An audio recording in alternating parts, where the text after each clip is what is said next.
Hello everyone and welcome to WhatCulture Gaming. I'm Josh, joined as ever by Ben Roy Turner, and surprise Ben Roy, EA have only gone and cancelled yet another Star Wars game. Would you like to hear more about it? I just want to be, just cancel me, just put me down, just stop disappointing me every time I think there's going to be something good in the world of Star Wars.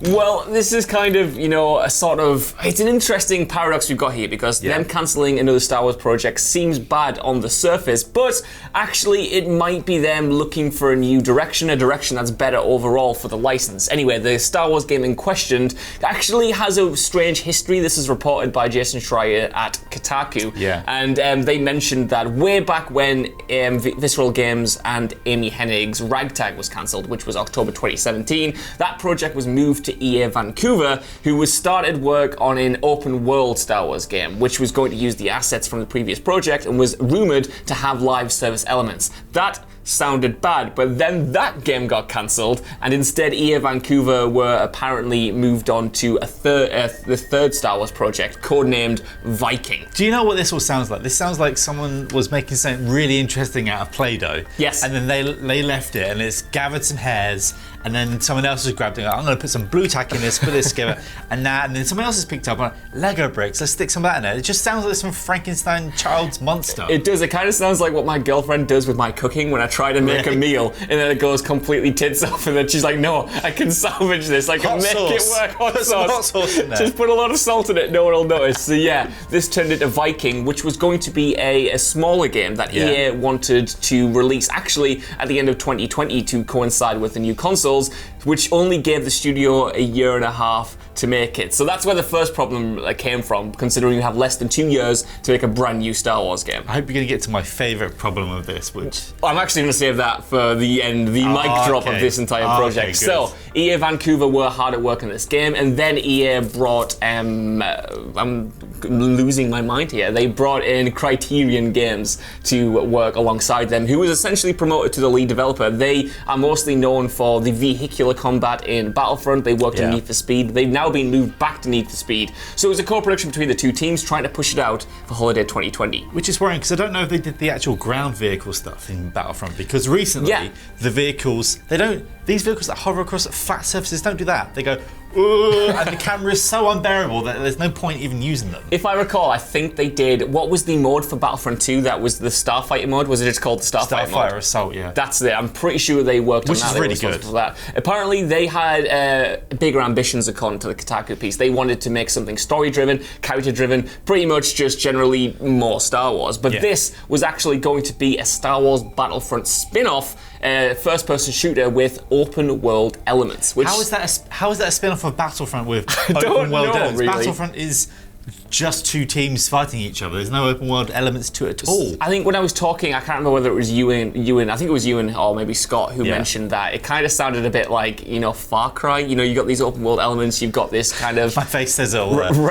repetitive structure, and I like Far Cry, but I don't want Star Wars to be made into that. Anyway, it didn't get far along in development, because apparently with the two teams being at different parts of the countries and this kind of friction between who was in charge, because Vancouver had ideas before Criterion were brought on, eventually it just became apparent that they weren't going to hit the deadline, and because EA didn't want to extend the game past the deadline, they just cancelled it. Because, and here is the kicker, this game was not made because EA wanted a great Star Wars game. This is the bit I was waiting for, It was made, and to quote the Kotaku piece, it was made to fill a financial hole at the end of this year. So it was entirely made, to essentially plug a gap in the release schedule, and when EA realized, one, that wasn't going to happen, because almost under 2 years is a crazy amount of time to make a AAA video game, and the fact that, these teams are essentially kind of not working together well. It was never going to be good, it was never going to be great, so they cancelled it and they didn't want to delay it, and essentially they cut ties with the project. EA Vancouver, I think, at the moment is back on support duties, and Criterion, like I mentioned, has been put back on Need for Speed. So it sounds like a total mess. Ben Roy, do you think we've dodged a bullet here? Well, if it's at the end of this year, yes, then it would have been one of those weird, is it cross-gen, what is it doing, is it going to be released 7 times? None of this sounds good, because Battlefront, it's fine on its own, but I don't think you ever want to spin that series off into some sort of open world thing, because it just doesn't suit it. Make something brand new, but also I think that because they've cancelled it, when did they actually cancel this? Well, it's only just been reported last week, but apparently it was cancelled back in the spring of 2019. I think this is why we had the big push with Battlefront 2 with the new update with the Rise of Skywalker stuff, and now how they're splitting off each era. Thankfully, about time into Age of Republic, Rebellion, and Resistance, because by God, is the map selection so tedious and long in the game. It's been the same rotation for over 2 years now. I was frustrated by that even back at launch when I first got the game. Just because you know where you have to, I've got to sit here now and wait. But I think that's why they've now been injecting Battlefront 2 even more. You think it was like sort of simmering down. Nah, just put more in there. Yeah, well, honestly, BB-8. this cancellation kind of reminds me of old EA. I feel like after the renewed success of Battlefront 2 and especially Star Wars Jedi Fallen Order, they have gained a bit of focus about what they need to do with this license. They have, they've responded to the success of Fallen Order, that being a single-player, story-driven game. They didn't even think those types of experiences could sell anymore. Single-player games don't sell. Single-player games don't sell is what we've been fed by this company for so long, and now they've had to realize that actually single-player games do sell and people really like playing them. So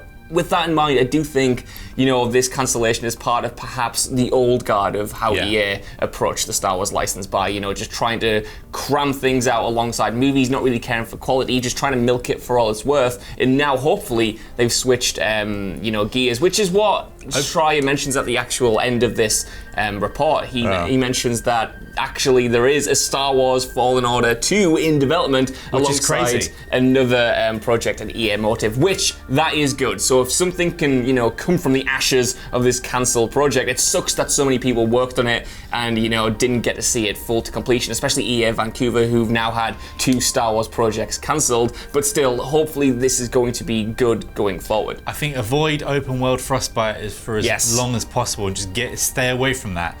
And the fact that Fallen Order 2, that's just coming out as well. That's just the mic drop at the end of that, which I was like, what? Schreier is great at doing that. I remember when he just soft announced the new Bioshock game a couple of years ago when he was doing a completely different piece on Hangar 13 at the time, and he just mentioned, and in another studio across the park, there's another Bioshock game being made. It's the same here, right at the very end it says. I think he's testing us to make sure we actually read the full story, not just the headline, because most of the time you'll just see the headline and go, that's it, we need to just go from there. And you know what? I think they're actually onto something, because it got me the first time I read the piece. I must have read to the very end because I managed to miss that slight, tiny little detail that perhaps the best Star Wars game in years is going to get a sequel officially. I think Fallen Order 2 does make sense though, because that story could do a bit more fleshing out. Like, I think I want to feel more for Carl Kestis, because though he wasn't a bad character by any means, he just felt a bit like, say, bland.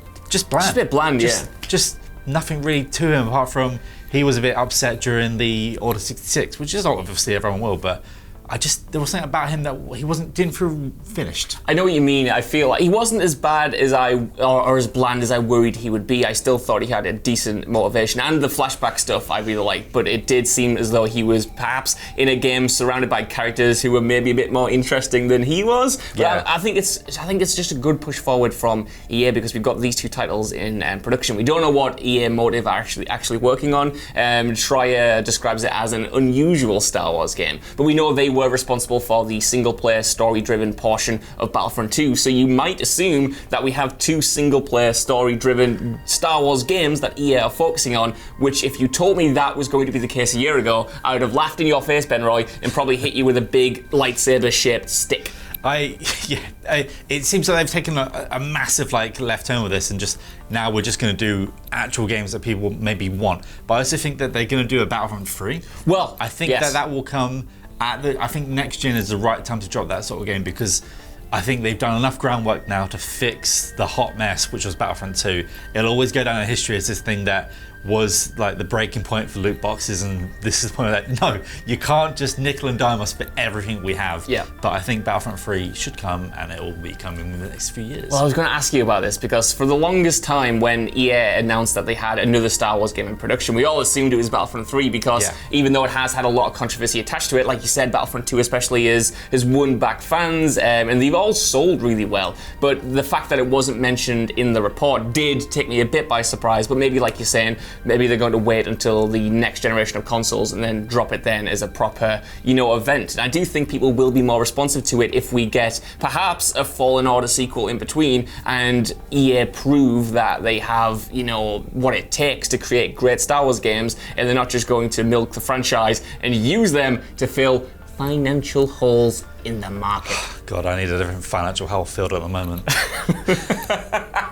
And on that disgusting note, I'm going to throw it out to the comments. What do you guys think about a potential Fallen Order 2? And would you have been absolutely buzzing to see this Battlefront spin-off? Because to be honest, I am kind of intrigued as to what these two great teams would have made in the end of the day. But I think when all is said and done, EA are on track, hopefully, to get the Star Wars license back on track. But yeah, let us know down there. And even if you don't, can you head over to WhatCulture.com for more lists and news like this every single day. And I've been Josh. This has been Ben Roy. Goodbye there. We will see you soon. See ya. I said see you twice there. Bye. Hello there. Bye. Goodbye there. Goodbye. Hello. See Goodbye. you there. Hello. Goodbye. Goodbye. Hello. Should we stop? This is my emote, I think. It'll be just awkward and at the very end. Buy me for $5.99 on Battlefront 2.